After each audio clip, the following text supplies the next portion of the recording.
Hi guys, quick update lang po sa Robot Lab. So mag-withdraw po tayo ng 210. Yan. Check natin kung paying pa po sila. So pang 4 days na ngayon ni Robot Lab guys. So habang hinihintay natin na mag-success yung aking withdraw.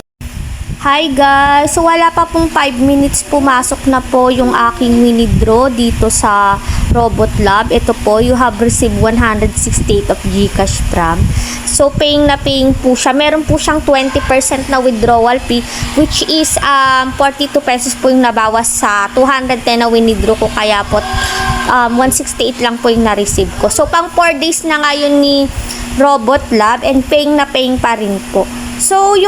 So, yan na nga guys. Ito po pala yung mga product ni Robot Lab. So, ang minimum investment po is 200 pesos. Ang kita po nun is 45 pesos.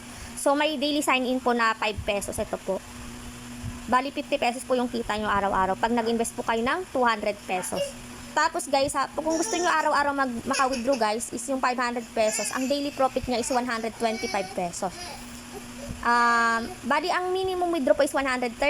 Pero once kailangan po mag-sign in po kayo para 130 po, no? Para maka-withdraw po kayo araw-araw sa 500. Tapos sa 1,500 naman po, ang kita is 400 pesos per day. Sa 3,500, 1,000 pesos per day. Tapos hindi pa po nabubuksan yung ibang product. So yun guys, if you want to invest, ilalagay ko na lang po sa pinned comment section ko yung aking link. And again guys, invest what you can afford to lose lang guys. And please subscribe to my channel for more videos, for more updates. Bye-bye!